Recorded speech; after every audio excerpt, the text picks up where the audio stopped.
Welcome to Amigos IAS. So మనము ఈ వీడియోలో టీజీపీఎస్సీ జరిగిన గ్రూప్ 1 ప్రిలిమ్స్లో ఎంత కట్ ఆఫ్ ఉండొచ్చు అనేది మనం చూద్దాము.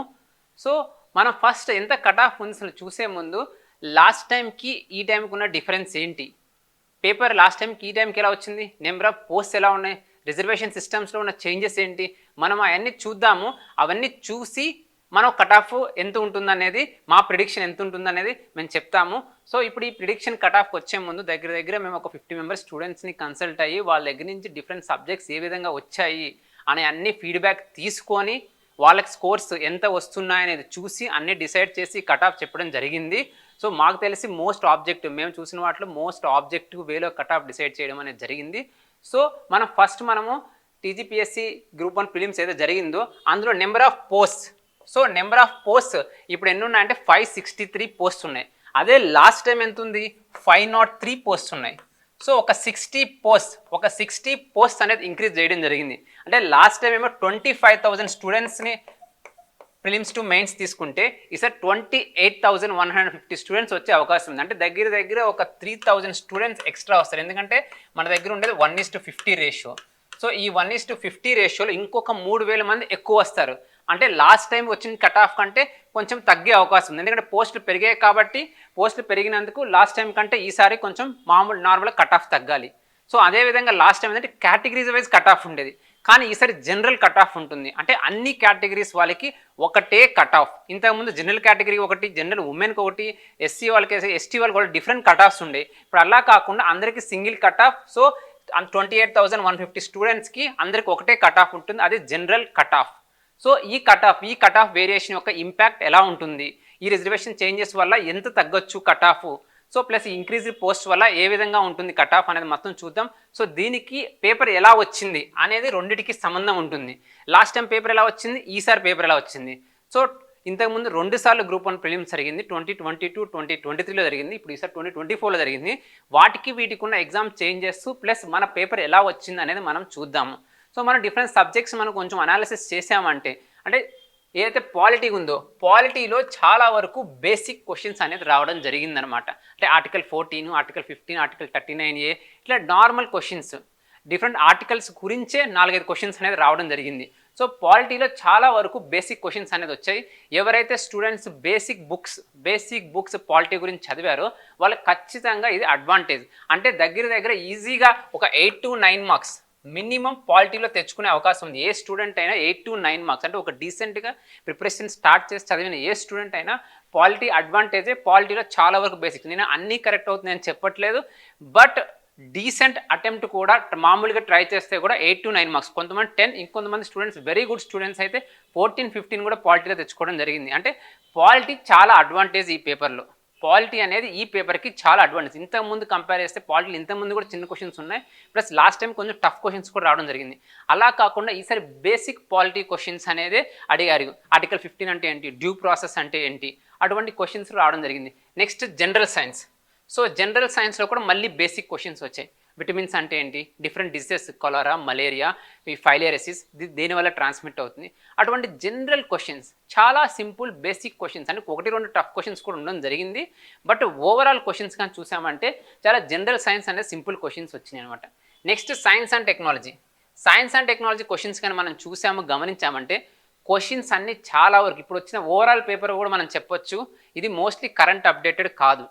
చాలా వరకు ఇప్పుడు ఒక వాళ్ళు అడిగిన మెన్షన్ చేస్తున్న భాస్కర ఒక శాటిలైట్ గురించి కానీ, లేకపోతే చంద్రయాన్ 2, చంద్రయాన్ 3 వీటన్నిటి గురించి మనం చూసామంటే బిఫోర్ ఇయర్ లేటెస్ట్గా వచ్చిన ఎక్స్పోసాటో లేకపోతే చంద్రయాన్ 3 గురించి ఒక క్వశ్చన్ అడిగారు. బట్ ఆ చంద్రయాన్ 3 కూడా లాస్ట్ ఇయర్ లాంచ్ చేయడం జరిగింది. ఈ ఇయర్ లాంచ్ చేసిన పిఎస్ఎల్విస్ వాటి గురించి అడగకుండా ఇంతకుముందు అడిగిన వాటికి లాంచ్ చేశారు.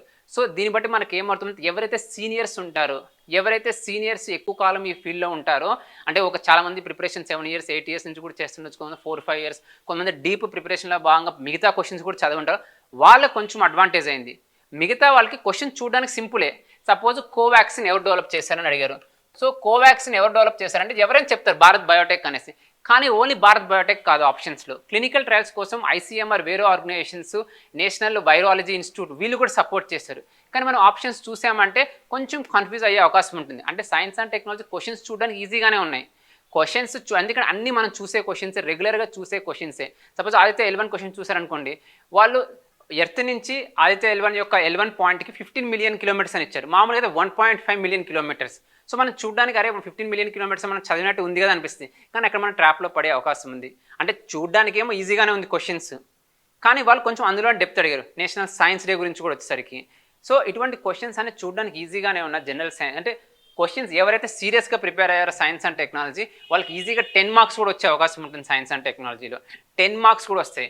కానీ ఎవరైతే యావరేజ్గా ప్రిపేర్ అయ్యారో, ఎవరైతే ఒక మీడియం లెవెల్ ప్రిపరేషన్ ఇచ్చిన వాడికి 5 to 6 మార్క్స్ అయితే గ్యారంటీ సైన్స్ అండ్ టెక్నాలజీలో తెచ్చుకునే అవకాశం ఉంది. గ్యారంటీ పెట్టేవి, ఎలిమినేట్ చేసి పెట్టేవి కాదు, మామూలుగా నార్మల్గా చేసి పెట్టే క్వశ్చన్స్ కూడా ఒక 5-6 ఉన్నాయి. కాకపోతే కొన్ని అయితే ఎలిమినేట్ చేయాల్సిందే. పోక్రాన్ టెస్ట్ గురించి అడిగారు, ఆపరేషన్ యొక్క పేరు ఏందనేది. జనరల్గా చాలామంది అటువంటి ఓల్డ్ క్వశ్చన్స్ ప్రిపేర్ అవ్వరు. చూడడానికి క్వశ్చన్ సింపుల్గానే ఉన్నా కానీ అటువంటి క్వశ్చన్స్ అనేది మనం ప్రిపేర్ అవ్వం. అంటే ఇంతకుముందు క్వశ్చన్స్ అనేది ఇంతకుముందు ఎగ్జామ్స్లో మన గ్రూప్ 1 TSPSCలో వచ్చిన గ్రూప్ 1 అన్ని డైనమిక్గా వచ్చే క్వశ్చన్స్, లేటెస్ట్ అప్డేట్స్ గురించి వచ్చాయి.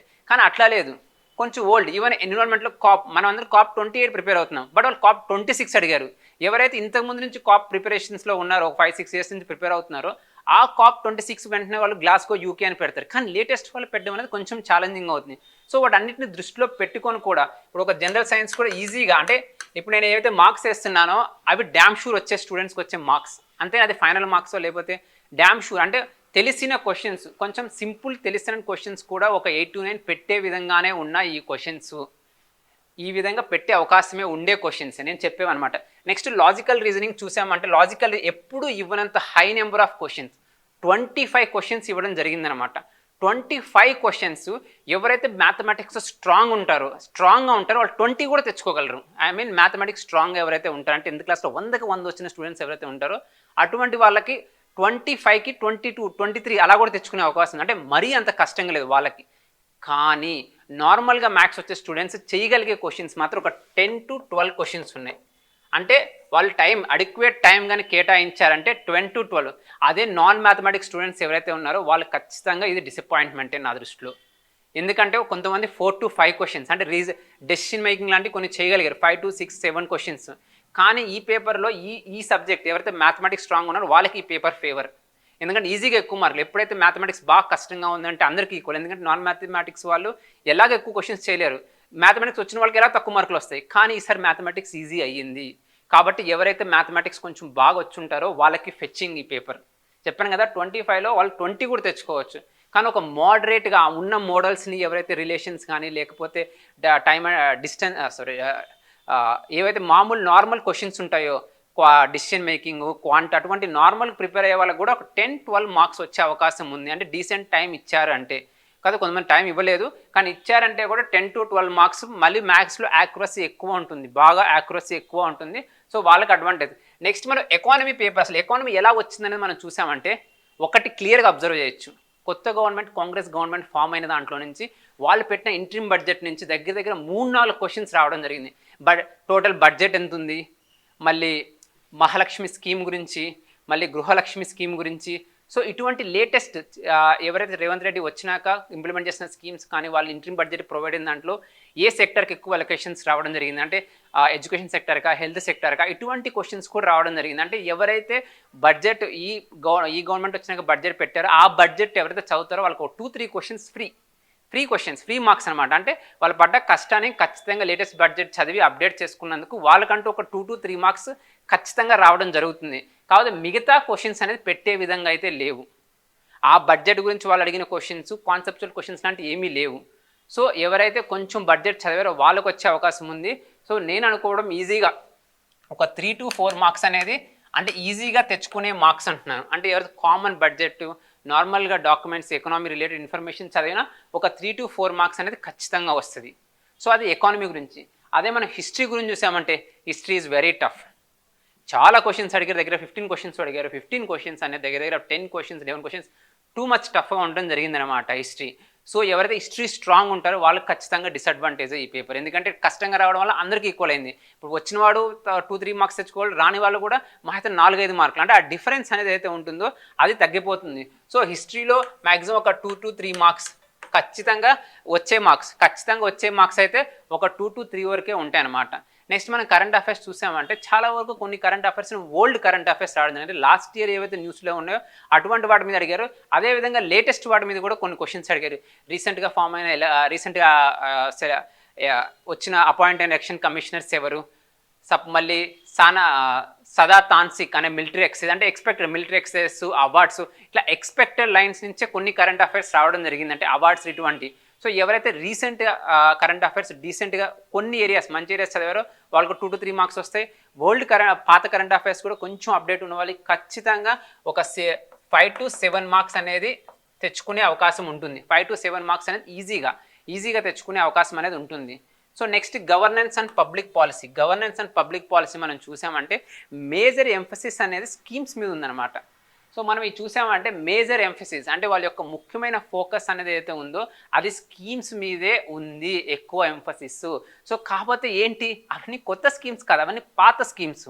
ఏవైతే వాళ్ళ స్కీమ్స్ అడిగారో అవన్నీ పాత స్కీమ్స్, ఎస్పెషల్లీ సోషల్ సెక్టర్ నుంచి మనకి క్యాస్ట్ ట్రైబ్ అని సిలబస్లో మెన్షన్ చేస్తుంది. వాటికి సంబంధించి కూడా అన్ని పాత క్వశ్చన్స్. సపోజ్ మనం చూసామంటే వాళ్ళు నేషనల్ ఫుడ్ సెక్యూరిటీ యాక్ట్ అడిగారు, అది పాతది, 2013లో వచ్చిన యాక్ట్. సో అదేవిధంగా వాళ్ళు అడిగిన దాంట్లో ప్రధానమంత్రి అనుసూచిత్ జాతి అభ్యుదయ యోజన అడిగారు.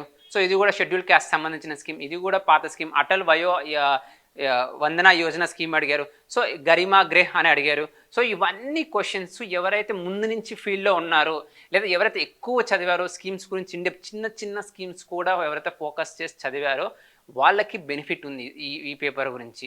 సో మిగతా వాళ్ళకి కొంచెం ఛాలెంజింగ్ అవుతుంది, ఎస్పెషల్లీ ఫ్రెషర్స్కి వచ్చేసరికి ఇంకా కష్టమైపోతుంది. So national rural health machine అడిగారు. జనరల్గా ఫ్రెషర్స్ అనే వాళ్ళు అంత అవగాహన ఉండకపోవచ్చు అటువంటి ఏరియాస్ మీద. సో అటువంటి ఓల్డ్ స్కీమ్స్ అనేది అడిగారు. కాకపోతే ఎవరైతే చదివారో వాళ్ళకి మాత్రం ఖచ్చితంగా అడ్వాంటేజ్ ఉంటుంది. Next geography. సో జోగ్రఫీకి చాలా తక్కువ ఎంఫసిస్ ఇచ్చారు. తెలంగాణ జోగ్రఫీ నుంచి ఒక ఇరిగేషన్ డ్యామ్స్ ఇలాంటి 2-3 క్వశ్చన్స్ అడిగారు. మళ్ళీ వరల్డ్ జోగ్రఫీ అయితే అడిగారు, అది కొంచెం బాగా టఫ్గా అడిగారు. సో అడిగినందరూ టఫ్గా అడిగారు, మిగతా అడిగిన చాలా తక్కువ ఇచ్చారు. ఇది కాకుండా ఇంటర్నేషనల్ రిలేషన్స్ ఉంది. ఇంటర్నేషనల్ రిలేషన్స్లో కొన్ని సింపుల్ క్వశ్చన్స్ ఉన్నాయి, కొన్ని టఫ్ క్వశ్చన్స్ ఉన్నాయి. సో మనం ఇవన్నీ చూసామంటే మనకి అర్థమయ్యేది ఏంటి, ఈ పేపర్ అంతా చూసినాకంటే ఈ సబ్జెక్ట్ వైజ్ ఒక్కొక్కటి చూసినాక మనకి ఏం అర్థమైంది అనేది చూస్తే దాన్ని బట్టి మనం అనలైజ్ చేసుకోవాల్సి వస్తుంది. ఒక పేపర్ ఎలా వచ్చింది, కట్ ఆఫ్ ఎంత ఉండొచ్చు అనేది. సో మనం దాని పర్స్పెక్టివ్లో చూసామంటే, సో ఫస్ట్ పాయింట్ నేను చెప్పాలనుకునేది ఏంటంటే ఇప్పుడు ఇచ్చేది జనరల్ కట్ ఆఫ్ స్టూడెంట్స్ అందరూ తెలుసుకోవాలి. కేటగిరీ వైజ్ కట్ ఆఫ్ కాదు, అందరికీ ఒకటే కట్ ఆఫ్ ఉంటుంది, సింగిల్ కట్ ఆఫ్.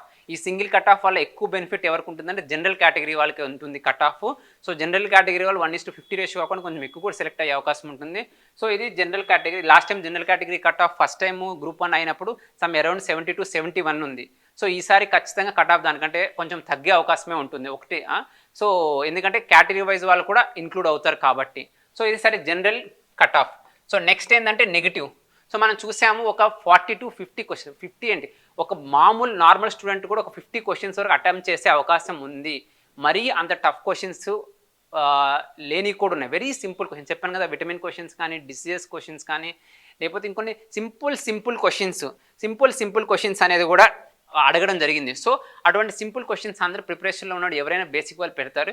సో ఒక 40-50 మార్క్స్ తెచ్చుకునే విధంగా ఉంది. మిగతా అన్ని కొన్ని ఆప్షన్స్ ఎలిమినేట్ చేసి కూడా పెట్టచ్చు. చాలామంది ర్యాండమ్గా పెట్టి రావడం కూడా జరిగింది ఆప్షన్స్. అందులో కొంతమంది కరెక్ట్ అయినాయి, కొంతమంది రాంగ్ అయినాయి. సో నెక్స్ట్ ఏంటంటే ఆప్షన్స్. సో చెప్తున్నాను, లాస్ట్ టైంకి ఈసారికి తేడా ఏంటంటే లాస్ట్ టైం క్వశ్చన్స్ చాలా లెంగ్తీగా ఉన్నాయి. ఇంతకుముందు టీఎస్పీఎస్సీ గ్రూప్ 1 క్వశ్చన్స్ ఈసారి షార్ట్గా ఉన్నాయి, కానీ మల్టీ స్టేట్మెంట్ క్వశ్చన్స్ ఉన్నాయి బాగా ఎక్కువ, బట్ స్టిల్ షార్ట్గా ఉన్నాయి. కాకపోతే లాస్ట్ టైం ఆప్షన్స్ కొంచెం ఈజీగా ఉండేది, ఈసారి ఆప్షన్స్ కొంచెం క్లోజ్గా ఉండడం జరిగింది. బాగా కన్ఫ్యూజ్ చేస్తున్నారు ఆప్షన్స్లో. ఎవరైతే ఆ టైంలో బాగా ఫోకస్ చేసి ఆప్షన్స్ ఎలిమినేట్ చేయగలుగుతారో వాళ్ళకే అవకాశం ఎక్కువ ఉంటుంది. తెలిసిన క్వశ్చన్స్ కూడా చాలామంది రాంగ్ పెట్టి రావడం జరిగింది. దానికి ముఖ్యమైన కారణం ఏంటంటే టైం మేనేజ్మెంట్. మనకేం 150 క్వశ్చన్స్ 150 మినిట్స్ ఇవ్వడం జరిగింది, మనలో ఒక 20 మినిట్స్ బబ్లింగ్ చేయాల్సి వస్తుంది. సో ఈ టైంలో అందరూ అన్ని క్వశ్చన్స్కి టైం ఇవ్వలేకపోవడం జరిగింది. సో దీనివల్ల ప్రతి స్టూడెంట్ యావరేజ్గా 5 మార్క్స్ అనేది డౌన్. సో ఇంకొక 15-20 నిమిషాలు ఇస్తే ఖచ్చితంగా ఇంకో 5-6 మార్కులు ఎక్కువ తెచ్చుకునేవాళ్ళు. బట్ ఈ టైం మేనేజ్మెంట్ ప్రాబ్లం. కొంతమంది అయితే లాస్ట్లో ఒక 10-20 క్వశ్చన్స్ ర్యాండమ్గా బబుల్ చేసి రావడం కూడా జరిగింది. కొంత 30-40 కూడా బబుల్ చేసి వచ్చారు. సో వాళ్ళకి ఎన్ని కరెక్ట్ అవుతాయి ఎన్ని రాంగ్ అవుతాయి మనం ఎవరూ చెప్పలేము. సో ఈ టైం మేనేజ్మెంట్ అనేది కొంతమందికి చాలా ఛాలెంజింగ్గా మారడం జరిగిందనమాట. సో ఎవరైతే టైం మేనేజ్ బాగా చేసుకున్నారో వాళ్ళకు 5 మార్కులు ప్లస్ వస్తుంది. ఎవరైతే టైం మేనేజ్మెంట్లో కొంచెం కొంచెం స్ట్రగుల్ అయ్యారో వాళ్ళకి ఖచ్చితంగా తక్కువ ఉంటుంది. సో ఆప్షన్స్ క్లోజ్గా ఉండడం వల్ల ఆలోచించే టైం కూడా సరిగ్గా రాలేదు. ఆలోచించే టైం క్వశ్చన్స్ కొంచెం చెప్పాను కదా, ఆల్రెడీ ఓల్డ్ క్వశ్చన్స్ ఎక్కువ సీనియర్స్కి బెనిఫిట్ అయ్యే క్వశ్చన్సే. సో ఫ్రెషర్స్ ఎవరైతే ఉన్నారో వాళ్ళు ఆల్రెడీ ఛాలెంజ్గా ఫీల్ అవుతున్నారు, ఆప్షన్స్ కూడా క్లోజ్గా ఉండడం వల్ల కొంచెం ఇబ్బంది పడ్డారనమాట. సో నా అభిప్రాయంలో ఏదైతే క్వశ్చన్ పేపర్ వచ్చిందో అది ఇంతకు ముందు నుంచి ఫీల్డ్లో ఉన్న వాళ్ళకి బాగా అడ్వాంటేజ్. వాళ్ళైతే ఎక్కువసార్లు రివిజన్ చేస్తుండమో లేకపోతే ఎక్కువ టాపిక్స్ కవర్ చేస్తుండడం వల్ల వాళ్ళకి ఎక్కువ అవకాశం ఉంటుంది. సో ఈ ఓవరాల్గా నేను చెప్పేది అంటే ఇంతకు ముందు వచ్చిన ట్రెండ్లా లేదు క్వశ్చన్ పేపర్స్. ఒకటి వాళ్ళు సేఫ్ సైడ్ ఆడారనమాట. ఎటువంటి కాంట్రవర్షియల్లో కొంచెం ఎక్కువ డైనమిక్ అలాంటి క్వశ్చన్స్ అడగకుండా సింపుల్ క్వశ్చన్స్ని ఫ్రేమ్ చేశారు. కాకపోతే ఆప్షన్స్ని బాగా కన్ఫ్యూజింగ్గా చేశారు. ప్లస్ నెక్స్ట్ టైం మేనేజ్మెంట్ అనేది కొంచెం ఛాలెంజింగ్గానే చేశారు. నెక్స్ట్ ఏంటంటే మ్యాథమెటిక్స్ స్టూడెంట్స్ వాళ్ళకి బాగా ఫేవర్. నా దృష్టిలో మ్యాథమెటిక్స్ స్టూడెంట్ వాళ్ళకి ఎక్కువ క్వశ్చన్స్ ఒకటి, ప్లస్ ఉన్నవి కూడా అంత టఫ్గా లేకుండా మోడరేట్ క్వశ్చన్స్ తీసుకొచ్చిన అంటే ఒక 10 నుంచి 12 మోడరేట్ క్వశ్చన్స్ ఎవరైనా స్కోర్ చేసే విధంగా ఉంది. మిగతా వాళ్ళకి కొంచెం కష్టంగా ఉందన్నమాట. సో కాబట్టి లాస్ట్ టైంకి ఇప్పుడు కంటే కొంచెం డిఫరెన్స్ ఉంది. సో ఇవన్నీ ఫ్యాక్టర్స్ మనం కన్సిడర్ చేస్తే అంటే ఒకటి ఏంటంటే ఇంతకుముందు కంటే ఒక 3000 స్టూడెంట్స్ ఎక్కువ ఉన్నారు. ఇంతకుముందు కంటే 3000 స్టూడెంట్స్ ఎక్కువ ఉన్నారు ఇంతకుముందు కంటే తీసుకునేది. నెక్స్ట్ ఈసారి ఉండబోయేది general cut off. So general cut off అంటే ఇంతకుముందు ఉన్న జనరల్ కేటగిరీ కట్ ఆఫ్ అంటే ఖచ్చితంగా తక్కువే ఉండే అవకాశం ఉంటుంది. సో నెక్స్ట్ పేపర్ అనేది కొన్ని సింపుల్ క్వశ్చన్స్ ఉన్నాయి. మరీ సింపుల్ క్వశ్చన్స్ ఇంతకుముందు కంటే ఈసారి కొన్ని సింపుల్ క్వశ్చన్స్ ఎక్కువ ఇవ్వడం జరిగింది. సో సింపుల్ క్వశ్చన్స్ ఎక్కువ ఇవ్వడం వల్ల ఎలిమినేట్ చేసే క్వశ్చన్స్ అనేది కొంచెం తగ్గిపోవడం జరిగింది. సో దానివల్ల కొంచెం కట్ ఆఫ్ పెరిగే అవకాశం ఉంటుంది. సో ఇంతకుముందు జనరల్ కేటగిరీ కట్ ఆఫ్ చూస్తే అరౌండ్ 70 to 72 ఉంది ఇంతకుముందు జనరల్ కేటగిరీ కూడా ఉండే కట్ ఆఫ్. సో జోన్ 1లో. సో ఇప్పుడు ఓవరాల్ కట్ ఆఫ్ కానీ మనం కన్సిడర్ చేస్తామంటే అరౌండ్ 65 to 70 ఉంటుంది కట్ ఆఫ్. అరౌండ్ 65 అంటే 67 +−2. సో ఇంతలో ఉంటుంది కట్ ఆఫ్. 65 to 70 మధ్యలోనే ఉంటుంది కట్ ఆఫ్. 70 క్రాస్ అయ్యారంటే ఖచ్చితంగా వెరీ సేఫ్ స్టూడెంట్. 70 క్రాస్ అయ్యామంటే ఖచ్చితంగా చాలా వరకు సేఫ్, చాలా వరకు. నెక్స్ట్ ఏంటంటే 65 దాటిన వాళ్ళు కూడా ఖచ్చితంగా మెయిన్స్కి ప్రిపేర్ అవ్వచ్చు. ఖచ్చితంగా ఎవరైనా ఖచ్చితంగా ప్రిపేర్ అవ్వచ్చు. సో ఇది మా కట్ ఆఫ్ 65 to 70 లోపల ఉంటుంది. నా ఎస్టిమేషన్ అయితే మోడరేట్గా 67 +−2 కట్ ఆఫ్ ఉండవచ్చు. కట్ ఆఫ్ అనేది ఇంత ఉండవచ్చు. ఇది మన కట్ ఆఫ్ గురించి మేము చెప్పాలనుకునేది. సో ఇది కాకుండా మా అమిగోస్ ఐఏఎస్ తరపున సో మేము జూన్ 17th నుంచి గ్రూప్ 1కి మెయిన్స్ టెస్ట్ సిరీస్ స్టార్ట్ చేస్తున్నాము. Mains test series. సో ఈ మెయిన్స్ టెస్ట్ సిరీస్కి సంబంధించి మెయిన్స్ టెస్ట్ సిరీస్ ఆర్గనైజ్ చేసేది ఎవరు అంటే రఫీ అహ్మద్ సార్ ఈ టెస్ట్ సిరీస్ ఆర్గనైజ్ చేస్తున్నారు. So he is the mentor for our institute. So తినే మనకి మెంటర్. మీరు ఎవరైనా సరే ఇతని చాలా ఎక్స్పర్ట్. ఇంతకుముందు 3 సార్లు గ్రూప్ 1 ఇంటర్వ్యూకి వెళ్ళడం కూడా జరిగింది. మీరు రఫీ సార్తో మాట్లాడచ్చు. మీ ఆన్సర్ రైటింగ్ అతనే చూస్తారు. ఆన్సర్ రైటింగ్ ఎలా ఇంప్రూవ్ చేసుకోవాలో అవన్నీ ఆయనే చెప్తారు. సో ఈయన మెంటర్షిప్లో మా దగ్గర గ్రూప్ 1 టెస్ట్ సిరీస్ అనేది లాంచ్ చేస్తున్నాము. సో ఈ గ్రూప్ 1 టెస్ట్ సిరీస్ ఖచ్చితంగా ఏదైతే ఎగ్జామ్ కావాలో ఫైనల్ ఎగ్జామ్ ఏదైతే ఉంటుందో ఆ పర్స్పెక్టివ్ని దృష్టిలో పెట్టుకొని క్వశ్చన్స్ ఇవ్వడం కూడా జరుగుతుంది. సో అడిషనల్ బెనిఫిట్ ఒకటి ఇతని యొక్క మెంటర్షిప్. మీకు అడిషనల్ బెనిఫిట్ ఒకటి అదే మెంటర్షిప్. సో మెంటర్ అనేది చాలా అవసరము. చాలామందికి ఆన్సర్ రైటింగ్ ఎలా రాయాలో కూడా తెలియదు. రాసిన వాళ్ళ మిస్టేక్స్ అనేది వాళ్ళకి తెలియదు. సో ర్యాండమ్గా టెస్ట్ సిరీస్ రాస్తున్నా కానీ మిస్టేక్స్ ఐడెంటిఫై చేసుకోరు. ప్లస్ యూపీఎస్సీ ఎగ్జామ్లో రాసే మెయిన్స్ వేర్, ఇక్కడ రాసే మెయిన్స్ వేర్ అనమాట. సో ఎలా రాయాలి టీఎస్పీఎస్సీకి ఆన్సర్ రైటింగ్ బెస్ట్ ఫామ్లో ఎలా తీసుకొస్తే ఎక్కువ మార్క్స్ వస్తాయి అనేది మీరు ఈ సార్ని అడిగి తెలుసుకోవచ్చు. So thank you. అందరికీ ఆల్ ది బెస్ట్.